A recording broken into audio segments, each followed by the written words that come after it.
الحمد لله الذي أنزل على عبده الكتاب ولم يجعل له عوجا تبارك الذي جعل في السماء بروجا وجعل فيها سراجا وقمرا منيرا وأشهد أن لا إله إلا الله وحده لا شريك له وأشهد أن سيدنا ومولانا محمدا عبده ورسوله أما بعد فأعوذ بالله من الشيطان الرجيم بسم الله الرحمن الرحيم إن رحمة الله قريب من المحسنين صدق الله مولانا العظيم مولاي صل وسلم دائما أبدا على حبيبك خير الخلق كلهم. ناطقان حضرات کو شوق ہوتا ہے آواز میں گونج پیدا ہوا، ہمیں شوق نہیں ہے. شور مچانا مقصود نہیں ہوتا، بات کا سمجھنا اور سمجھانا مقصود ہوتا ہے. اللہ تبارک و تعالی نے اس پوری کائنات کو پیدا فرمایا اور اس پوری کائنات کا دلہا، اپنی قدرت کا شاہکار اور ساری مخلوق میں سے حسین ترین مخلوق اللہ رب العزت نے انسان کو بنایا. ساری کائنات کو اور کائنات کی ہر چیز کو اللہ تبارک و تعالی نے لفظ کن سے پیدا فرمایا، اور جب انسان کی باری آئی تو اللہ رب العزت فرماتے ہیں خلقت بیدی، میں نے انسان کو کن کہہ کر پیدا نہیں کیا بلکہ اپنے دست قدرت سے بنایا. عام لفظوں میں اس کا جو لفظی ترجمہ ہوگا خلقت بیدی، میں نے انسان کو اپنے ہاتھوں سے بنایا. تب اس سے اندازہ لگایا جا سکتا ہے کہ جسے اللہ رب العزت نے اپنے دست قدرت سے بنایا تو وہ اللہ رب العزت کو کتنا پیارا ہوگا. اس کا اندازہ اس بات سے لگائیں کہ مفسرین کرام نے لکھا ہے کہ حضرت نوح علیہ السلام جب قوم کو تبلیغ کرتے رہے، سمجھاتے رہے، 950 سال تک قوم کو تبلیغ فرمائی، گونج پیدا نہ ہو، آواز صاف ہو، سمجھ آئے. 950 سال کافی لمبا عرصہ ہے، 9.5 صدیاں قوم کو سمجھاتے رہے، تبلیغ کرتے رہے، دعوت دیتے رہے، نقطۂ توحید سمجھاتے رہے،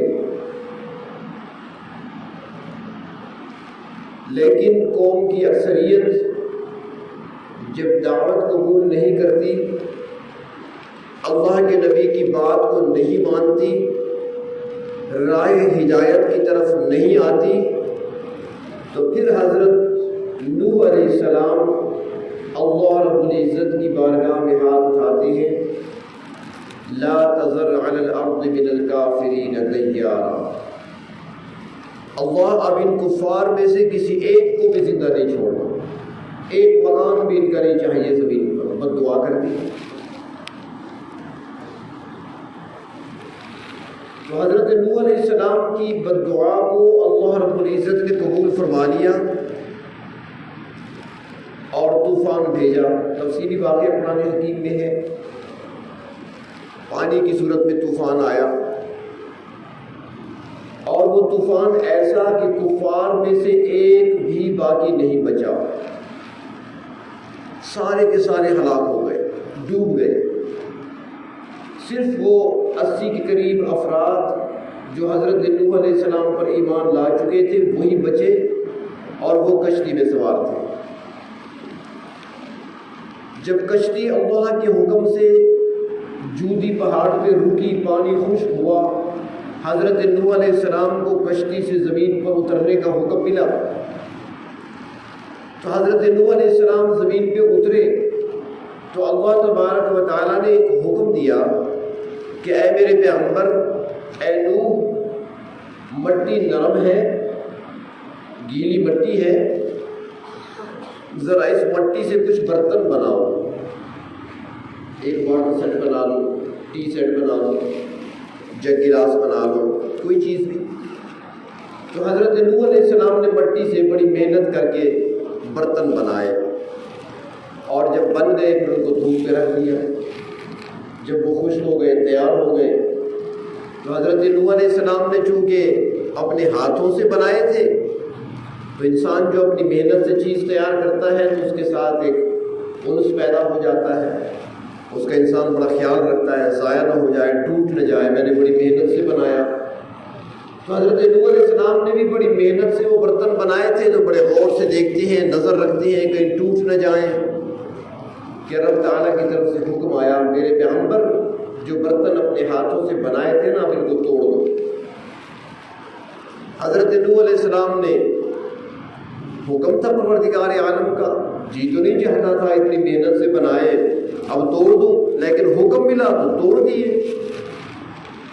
جب برتن توڑ دیے تو پروردگار عالم کی طرف سے وحی آتی ہے، میرے پیغمبر اے نوح یہ بتاؤ کیا برتنوں کو توڑتے وقت تکلیف بھی ہوئی کچھ آپ کو کچھ صدمہ بھی پہنچا؟ حضرت نوح علیہ السلام عرض کرتے ہیں پروردگار حکم تو آپ کا تھا، مجھے جو شوق نہیں تھا برتن بنانے کا، آپ کے حکم سے بنائے، جب بن گئے تو میری محنت تھی، مشقت تھی، بڑی محبت سے بنائے تھے، اپنے ہاتھوں سے بنائے تھے، اور پھر آپ کا حکم آیا کہ توڑ دو تو آپ کا حکم ماننا تھا، تسلیم کرنا تھا، میں نے توڑ دیے برتن، لیکن اللہ چونکہ محنت میری لگی تھی، میری محنت صرف ہوئی تھی، بنائے تھے بڑے شوق سے، محبت سے، اس لیے توڑتے وقت مجھے ذرا تکلیف ہوئی، تھوڑی سی دل میں تھوڑی سی تکلیف ہوئی کہ کاش میں اپنے ہاتھوں سے نہ توڑتا۔ اللہ نے فرمایا اے نوح جن برتنوں کو تو نے چند لمحے کچھ تھوڑا سا وقت دے کر اپنے ہاتھوں سے بنایا، اس کو توڑتے وقت تمہارے دل میں تھوڑی سی تکلیف ہوئی کہ اپنے ہاتھوں سے بنائے تھے، اب کیسے ان کو توڑوں؟ تو اے نوح کیا خیال ہے کہ جس انسان کو میں نے اپنے ہاتھوں سے بنایا تھا اور جب تو نے بد دعا کے لیے ہاتھ اٹھائے، لا تذر علی الارض من الکافرین دیارا، تب سوچو نہ ذرا کہ اس وقت میری حالت کیا ہو۔ تو اللہ تبارک و تعالیٰ کو بندے سے بڑا پیار ہے، انسان اللہ کو بہت پیارا ہے، یہ ساری کائنات اللہ نے انسان کے لیے ہی بنائی ہے اور انسان کو اس کائنات کا دولہا بنایا ہے پروردگار عالم نے، پیارا ہے۔ اب جس طرح اولاد ہوتی ہے نا تو اولاد تو ساری پیاری ہوتی ہے، اب اس میں سے جو زیادہ پیارا ہوتا ہے اس کے بارے میں باپ کے خواہشات کیا ہوتی ہیں کہ میرا بیٹا لائق ہو، میرا بیٹا کوئی چیز بن کر دکھائے، میرے بیٹے کا دنیا میں کوئی مقام ہو، کوئی مرتبہ ہو، کوئی عہدہ حاصل کرے، تعلیم حاصل کرے، ایک مقام مرتبہ حاصل کرے۔ ایک والد سوچتا ہے، ماں ہے تو وہ راتوں کو اٹھ کر اولاد کے لیے، اولاد کی ترقی کے لیے، اس کے بہتر مستقبل کے لیے دعائیں کرتی ہے۔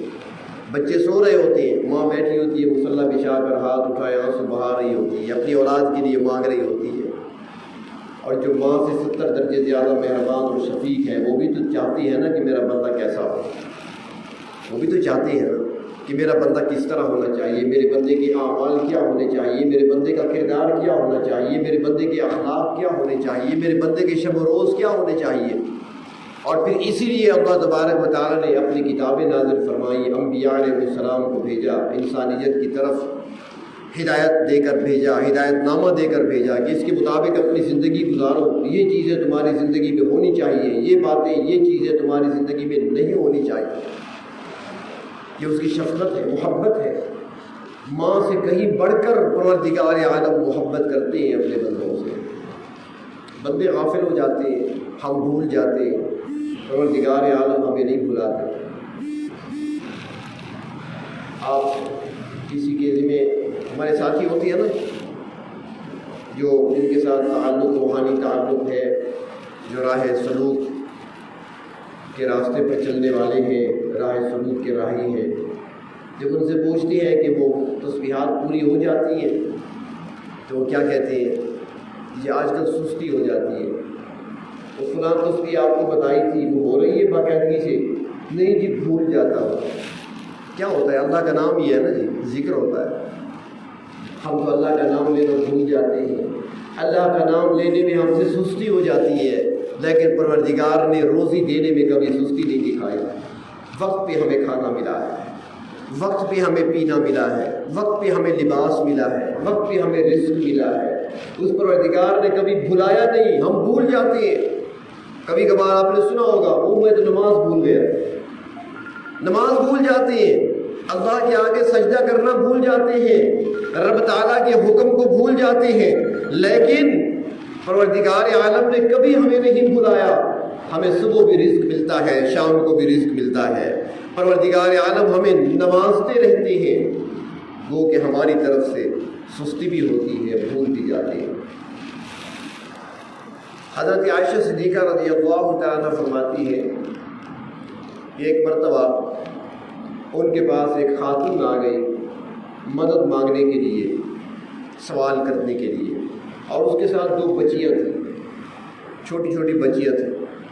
اس نے آ کر سوال کیا کچھ کھانے کے لیے ہے تو ہمیں دیجیے، میری بچیاں بھوکی ہیں، میں بھی بھوکی ہوں۔ چنانچہ حضرت عائشہ صدیقہ رضی اللہ تعالیٰ عنہ کے پاس کھجوریں پڑی تھیں، 3 دانے کھجوروں کے اٹھا کر اس خاتون کے ہاتھ میں رکھ دی، 3 دانے کھجوروں کے۔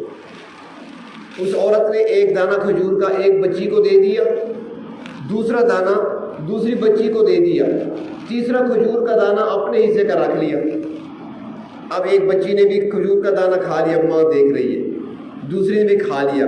جب وہ کھا لیا تو ماں نے جو اپنے حصے کی کھجور تھی نا اس کو توڑا، 2 حصے کیے، آدھا ایک بچی کو دیا، آدھا دوسری کو دیا، خود نہیں لیا، بچوں کو سارا کھلا دیا۔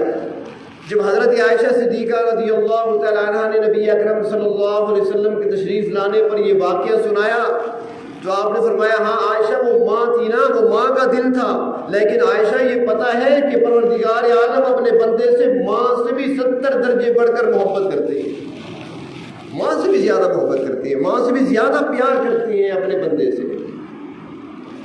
بندے بھول جاتے ہیں، ہم سے غلطیاں ہو جاتی ہیں، ہم سے نافرمانی ہوتی ہے، ہم سے خطائیں ہوتی ہیں، ہم اپنے پروردگار کے احکامات کو بھول جاتے ہیں، لیکن پروردگار عالم نے ہمیں کبھی نہیں بھلایا۔ اس لیے جو شکر ادا کرنے والے ہیں نا وہ اللہ کا ہر حال میں شکر ادا کیا کرتے تھے۔ ایک اللہ کے بندے بیٹھے ہوئے تھے، خشک ٹکڑا روٹی کا ملا، خشک ٹکڑا، اسے پانی میں بھگو کر کھا رہے اور شکر ادا کر رہے ہیں، الحمدللہ الحمدللہ اللہم لک الحمد ولک الشکر، اللہ تیرا لاکھ لاکھ شکر ہے، اللہ آپ نے مجھے کھلا دیا، آپ نے مجھے پانی پلایا ٹھنڈا، آپ نے مجھے لقمہ کھلا دیا۔ تو کسی دیکھنے والے نے دیکھا تو اس نے کہا کہ لوگ بڑی بڑی نعمتیں کھا کر بھی ایسا شکر ادا نہیں کرتے جتنا کہ آپ ایک خشک ٹکڑا کھاتے ہوئے شکر ادا کر رہے ہیں۔ ملا تک ٹکڑا ہے نا آپ کو، اس پر اتنا شکر۔ وہ اللہ کا بندہ جواب دیتا ہے کہ میرے بھائی میں شکر ادا کیوں نہ کروں، جب رزق تقسیم ہو رہا تھا میرے رب نے مجھے یاد تو رکھا ہے نا، چاہے وہ ٹکڑا خشک کیوں نہ ہو، میرے اللہ نے مجھے بھلایا تو نہیں ہے، جو تھا مجھے میرے اللہ نے دیا ہے۔ تو اللہ تبارک و تعالیٰ کی نعمتوں پر شکر ادا کیا کرتے تھے، جو بھی نعمت ان کو ملا کرتی تھی، اور پروردگار عالم شکر ادا کرنے پر خوش ہوتے ہیں، ناشکری کرنے پر ناراض ہوتے ہیں، اور شکوہ بھی کرتے ہیں قرآن حکیم میں، وَقَلِيلٌ مِّنْ عِبَادِيَ الشَّكُورُ، شکوہ ہے کہ میرے بندوں میں سے بہت تھوڑے ہیں جو شکر ادا کرتے ہیں۔ شکر اللہ کو پسند ہے، اور آج ہماری حالت کیا ہے؟ ہمارے اندر سب سے بڑی برائی ہے ناشکری، اللہ کی نعمتوں کی ناقدری، اور پھر اس کی صورت کیا ہوتی ہے جب ناشکری کی جاتی ہے تو پھر صورت کیا بنتی ہے؟ اب وہی راتیں ہیں جن راتوں میں ہمارے بازار آباد ہوا کرتے تھے، اب آپ کو بند نظر آئے گا۔ یہ ناشکری کا وبال ہے، ناشکری کرنے کا۔ وہ دکانیں جو راتوں کو کھلی رہا کرتی تھیں، آج وہ دکانیں میں بند نظر آتی ہیں۔ آج کسی ریڑھی پر آلو پیاز بیچنے والے سے پوچھے نا بھئی گزران کیسی ہے، تو وہ کیا کہے گا؟ ایک ہی لفظ ہے ہمارے یہاں جملہ، بس جی گزارا ہے، گزارا چل رہا ہے۔ اور کسی ایسے کاروباری بندے سے پوچھے جو روزانہ لاکھوں کا کاروبار کرتا ہو، لاکھوں روزانہ کماتا ہے، آپ اس سے پوچھیں جی گزران کیسی ہے، تو وہ کہے گا جی بس گزارا ہے۔ اور کیا فرق ہے؟ اللہ کو یہ جملے ناپسند ہے، یہ جملہ نہیں کہنا چاہیے۔ حالانکہ کہنا تو یہی چاہیے تھا کہ میری اوقات سے بڑھ کر میرے رب نے مجھ کو نوازا ہے، میرے اللہ نے میری اوقات سے بڑھ کر مجھے دیا ہے۔ میں کیا چیز ہوں؟ دنیا میں آیا تھا میرے پاس لباس نہیں تھا، دنیا میں آیا تھا میرے پاس چبانے کے لیے دانت نہیں تھے، دنیا میں آیا تھا میرا کاروبار نہیں تھا، میرے روزی اور رزق کے اسباب نہیں تھے، میرے رب نے سب کچھ دیا ہے، میرے رب کا کرم ہے، میری اوقات تو کچھ نہیں، میرے اللہ مجھ کو نواز رہے۔ اگر اس طرح کے جملے کہہ دیے جائیں تو پروردگار عالم خوش ہوتے ہیں، اور جب خوش ہوتے ہیں تو برکت آتی ہے، پھر اضافہ ہوتا ہے، رزق میں برکت آتی ہے، رزق کو بڑھا دیا جاتا ہے، اس میں تنگی نہیں آتی۔ تو میں عرض کر رہا تھا کہ پروردگار عالم اپنے بندوں سے محبت کرتے ہیں، اور یہ محبت ہی تو ہے کہ پروردگار عالم ہمیں اپنی نعمتیں عطا کرنا چاہتے ہیں، وہ ہمیں نوازنا چاہتے ہیں۔ یہی تو وجہ ہے نا کہ اللہ تبارک و تعالی ہمیں عطا کرنا چاہتے ہیں، اس لیے تو اللہ نے تورات بھیجی، اس لیے تو اللہ نے انجیل بھیجی، اس لیے تو اللہ نے زبور بھیجی، اس لیے تو اللہ نے قرآن کو نازل فرمایا۔ وہ ہمیں کچھ دینا چاہتے ہیں، وہ ہمیں نوازنا چاہتے ہیں، اس لیے تو انبیاء علیہ السلام کا سلسلہ چلایا، اپنے محبوب کو بھیجا۔ یہی وجہ ہے کہ وہ پروردگار عالم ہمیں اپنے قریب کرنا چاہتے ہیں، وہ پروردگار عالم اپنا قرب دینا چاہتے ہیں، وہ اپنی وہ نعمتیں دینا چاہتے ہیں جو اپنے بندوں کے لیے اللہ نے تیار کر رکھی ہے، کیونکہ اپنے بندوں سے پروردگار عالم پیار کرتے ہیں۔ بندوں سے غلطیاں ہوتی ہیں، بندوں سے کوتاہیاں ہو جاتی ہیں، نافرمانیاں ہو جاتی ہیں۔ ہم دیکھتے ہیں دنیا میں کہ ماں اگر تنگ آ جائے بچے سے گھر سے نکال دیا کرتی ہے۔ علامہ ابن قیم رحمۃ اللہ علیہ نے واقعہ لکھا ہے، وہ فرماتے ہیں کہ میں ایک شہر گیا اور اس شہر کے ایک گلی میں سے گزر رہا تھا، تو گزرتے ہوئے میں نے دیکھا کہ ایک گھر میں ایک بچے کو ماں پیٹ رہی ہے، مار رہی ہے۔ بچہ نافرمان تھا، کہنا نہیں مانتا ہوگا، ماں اس کو مار رہی ہے، پیٹ رہی ہے، اور مار کر گھر سے باہر دھکا دے کر بچے کو نکال دیا اور اندر سے کنڈی لگا دی، دروازہ بند کر دیا۔ وہ بچہ باہر نکلا، چھوٹا سا بچہ تھا، رو رہا تھا زاروں قطار۔ علامہ ابن قیم رحمۃ اللہ علیہ فرماتے ہیں کہ میں وہاں پر کچھ دیر کے لیے رک گیا، میں نے سوچا ذرا دیکھوں تو صحیح کہ ہوتا کیا ہے بچے کے ساتھ۔ بچے کو گھر سے نکال دیا، اندر سے دروازہ ماں نے بند کر دیا۔ بچہ نکلا، وہ چلا گلی میں، گلی کے موڑ تک گیا، پھر واپس آیا اور واپس آ کر اپنے دروازے کو آ کر دیکھا تو اندر سے بند تھا، تو دروازے کے باہر ہی چوکھٹ پر ہی سر رکھ کر وہیں پر لیٹ گیا، روتے روتے وہیں پر اس کی فوراً آنکھ لگ گئی۔ فرماتی ہے میں بھی کھڑا رہا، دیکھ رہا تھا کہ کیا ہوتا ہے۔ کچھ دیر کے بعد ماں نے دروازہ کھولا، جب ماں نے دروازہ کھولا دیکھا بچہ وہیں پہ پڑا ہے، آنسو ابھی تک اس کی آنکھوں سے بہہ رہے ہیں۔ ماں نے جو ہی دیکھا بچے کو، غصہ ابھی باقی تھا، اس نے بچے کو کھڑا کیا اور اس سے کہا کہ میں نے کہا نہیں تھا پھر مجھے شکل نہ دکھانا، ابھی تک تو دروازے پہ بیٹھا ہے، چلے جا یہاں سے۔ تو بچہ ماں کی طرف دیکھ کر کہنے لگا ماں جی میں تو چلا گیا تھا، آپ نے دھکا دیا تھا، آپ نے نکال دیا تھا، میں چلا گیا گلی کے سرے تک، گلی کے موڑ تک گیا، لیکن پھر سوچا کہ کھانا تو مجھے مل جائے گا، جہاں بھی جاؤں گا میں 2 لقمے تو لے لوں گا، لیکن ماں جی آپ کا پیار مجھے کہیں نہیں ملے گا، لہذا آپ مجھے مارے پیٹے میں یہ در چھوڑ کر کہیں نہیں جاؤں گا۔ علامہ ابن قیم فرماتی ہے کہ میرے ذہن میں آیا ایک بچہ ہے، وہ اتنا تصور رکھتا ہے اپنی ماں کے بارے میں، پروردگار عالم جو ہم پر ماں سے بھی 70 درجے زیادہ بڑھ کر شفیق اور مہربان ہے، چاہیے تو یہ تھا کہ ہم بھی یہ سوچتے کہ اے اے پروردگار ہم آپ کے در پہ ہی پڑے ہیں, ہم کہیں نہیں جائیں گے, ہم جہاں دنیا میں جائیں گے لوٹنے والے ہمیں لوٹ لیں گے.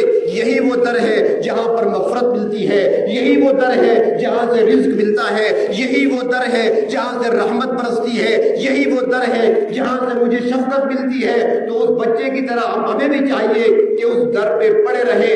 تو جس طرح ماں نے دیکھا تھا بچے کو, بچہ رو رہا ہے, کہیں نہیں جا رہا, اور وہ سمجھتا ہے کہ ماں کی موت تک کہیں نہیں ملے گی, تو بچے کو بھی ترس آ گیا. اس نے بچے کو سینے سے لگایا, اس کا ماتھا چوما, اس کو گھر لے گئی. فرمایا اگر بندہ بھی اپنے پروردگار کے دروازے پر آ کر اپنا سر ڈال دے, روتے ہوئے عرض کر دے میرے پروردگار میں نافرمان بندہ ہوں آپ کا, اللہ آپ نے مجھے کچھ احکامات دے کر بھیجا تھا, میں اس کی ان احکامات پر عمل نہ کر سکا, جن باتوں سے آپ نے روکا تھا میں رک نہ سکا, جن کے کرنے کا آپ نے حکم دیا میں کر نہ سکا.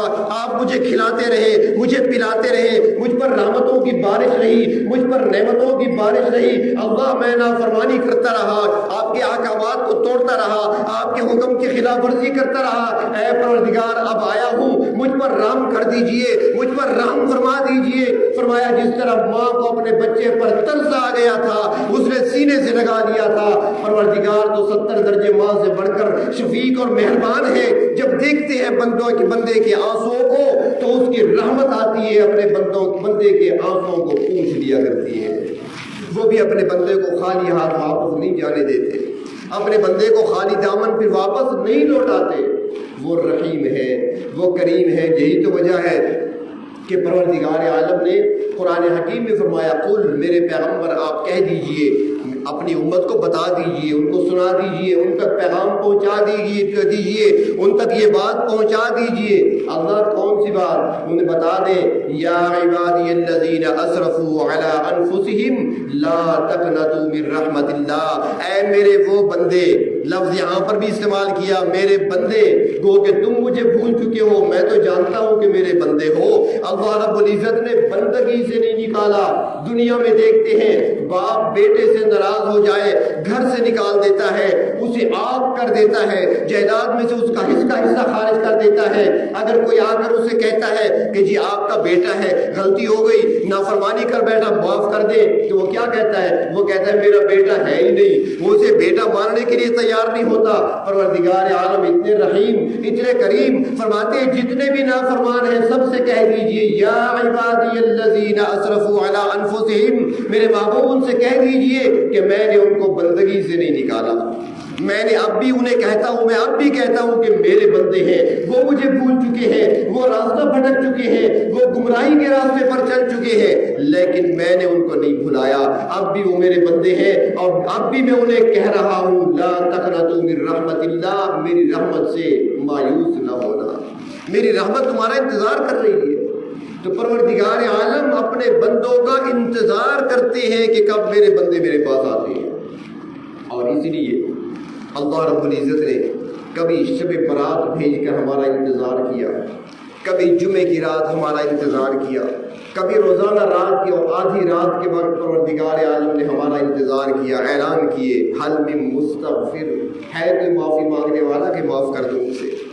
کبھی اس نے رمضان کی راتوں میں ہمارا انتظار کیا, کبھی لیلۃ القدر میں ہمارا انتظار کیا, کبھی عید کی رات میں ہمارا انتظار کیا, کبھی ذی الحج کے عشرے کی راتوں میں ہمارا انتظار کیا. وہ پروردگار عالم تو ہمارا انتظار کر رہی ہے میرے بندے کب آئیں گے.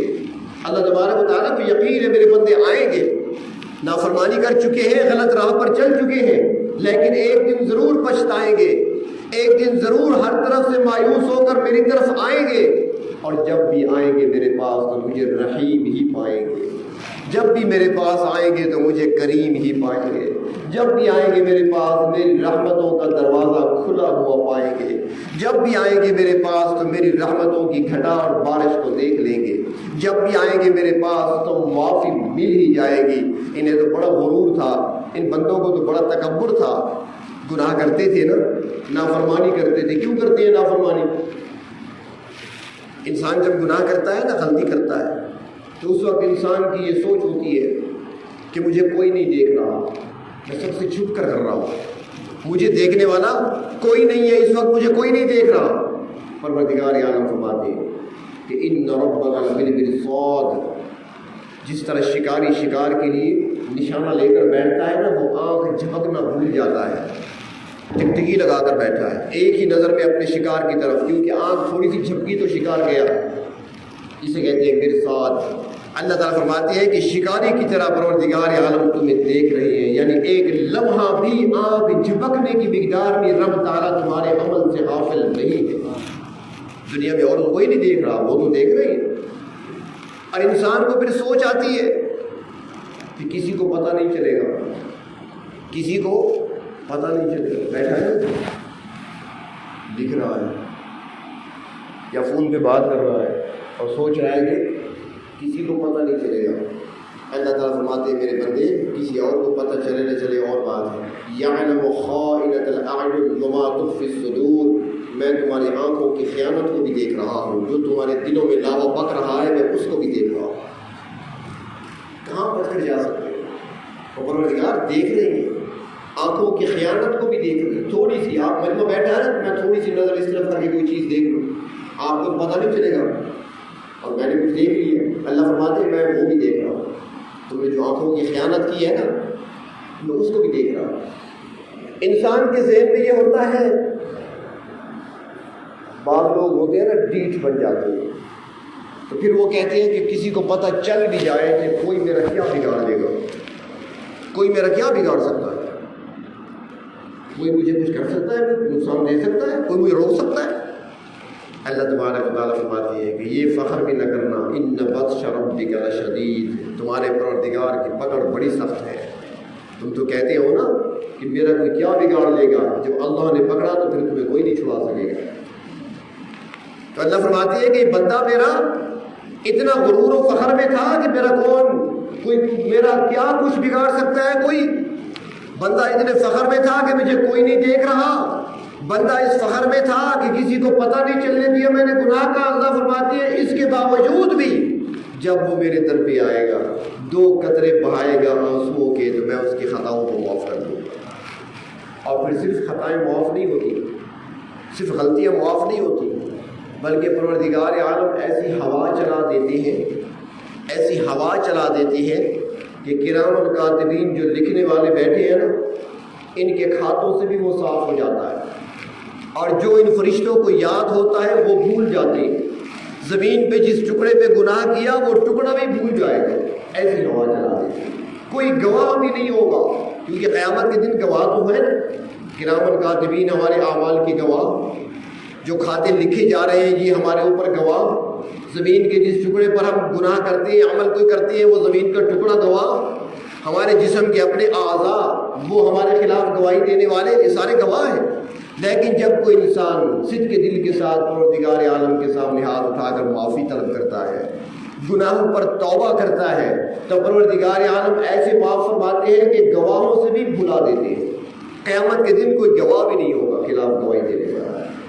تو ایسے کریم پروردگار ہے، ایسے رحم کرنے والے رحیم پروردگار ہے، ہم نے اس رحیم کو چھوڑ رکھا ہے، ہم نے اس کریم کا در چھوڑ رکھا ہے، ہم نہ معلوم کن راہوں پر چل رہے ہیں، ہم کن راستوں پر چل پڑے ہیں، ہم نے کون سے اعمال اختیار کر رکھے ہیں، اس کریم اور رحیم کے در کو ہم نے چھوڑ رکھا ہے۔ پروردگار عالم شکوہ کرتے ہوئے فرماتے ہیں قرآن حکیم میں، یا ایھا الانسان ما غرک بربک الکریم، اے انسان کس چیز نے تجھے کریم رب سے دھوکے میں ڈال رکھا ہے، اس کریم کا در چھوڑ کے تم کہاں بھٹک رہے ہو۔ تو اللہ تبارک و تعالیٰ بہت زیادہ رحیم ہے، مہربان ہے، اور اللہ تبارک و تعالیٰ نوازنا چاہتے ہیں، عطا کرنا چاہتے ہیں، معاف کرنا چاہتے ہیں، اور اس لیے اللہ رب العزت نے یہ دن اور یہ راتیں ہمیں عطا فرمائی ہیں۔ تو ہمیں چاہیے جو تھوڑی سی گھڑیاں باقی رہ گئی، جو تھوڑے سے لمحات باقی رہ گئے، آج کی رات ہے یا شاید کل کی رات کے ساتھ ہو، 1 رات یا 2 راتیں ہیں، تو اللہ رب العزت کو ہم منا لیں، پروردگار عالم کو ہم راضی کر لیں۔ وہ پروردگار جلد مان جاتے ہیں، ناراض ماں اپنی اولاد سے اتنا جلد راضی نہیں ہوتی جتنا پروردگار عالم اپنے بندے سے راضی ہو جاتی ہے، فوراً راضی ہوتی ہے، فوراً جلدی راضی ہوتی ہے۔ تمہیں چاہیے کہ رب تعالیٰ کو منا لیں، اللہ تبارک و تعالیٰ کے سامنے آنسو بہائیں، اللہ رب العزت سے مانگیں اور خوب مانگیں۔ اور یہ جو وبائیں آئی ہوئی ہیں، یہ جو آج ہم پریشان ہیں، پورا عالم پریشان ہے، یہ کیا ہے؟ بما کسبت ایدی الناس، کہ ہمارے ہاتھوں کی کمائی ہے، جو کچھ ہم کرتے رہے اسی کا وبال تو آیا ہے۔ نیچے سے اعمال اوپر جاتے ہیں اور پھر ان اعمال کے مطابق اوپر سے فیصلے آتے ہیں۔ تو ہمارے اعمال برے ہی جا رہے تھے، نیکیاں نہیں جا رہی تھی، خطائیں جا رہی تھی، اللہ کی نافرمانیاں جا رہی تھی، تو اوپر سے جو فیصلے آئے تو وہ بھی اس طرح کے آئے، وباؤں کی صورت میں آئے، سزاؤں کی صورت میں آئے۔ تو ان سے نکلنے اور بچنے کی یہی صورت ہے کہ پروردگار عالم کے ساتھ اپنے تعلق کو جوڑ لیں، اللہ تبارک و تعالیٰ کو راضی کر لیں، اللہ تبارک و تعالیٰ سے معافی مانگ لیں۔ تو اللہ تبارک و تعالیٰ رمضان کی برکات سے ہمیں محروم نہ فرمائے اور لیلۃ القدر کی رحمتیں ہمیں نصیب فرمائے اور اپنے سے مانگنے اور اپنے در پہ آنسو بہانے کی توفیق عطا فرمائے۔ وآخر دعوانا ان الحمد للہ رب العالمین۔ میں تیرے سامنے جھک رہا ہوں خدا، میرا کوئی نہیں اللہ تیرے سوا، میں تیرے سامنے جھک رہا ہوں خدا، میرا کوئی نہیں اللہ تیرے سوا، میں گنہگار ہوں، میں خطا کار ہوں، میں گنہگار ہوں، میں خطا کار ہوں، میں سیاہ کار ہوں، میں سزاوار ہوں، میرے سجدوں میں تیری ہی حمد و ثنا، میرا کوئی نہیں اللہ تیرے سوا، میرا کوئی نہیں اللہ تیرے سوا، میری توبہ ہے توبہ اے میرے الہ، میری توبہ ہے توبہ اے میرے الہ، مجھ گنہگار کو تو نہ دینا سزا، مجھ گنہگار کو تو نہ دینا سزا، میری آہوں تو سن لے اے حاجت روا، میری آہوں تو سن لے اے حاجت روا، میرا کوئی نہیں اللہ تیرے سوا،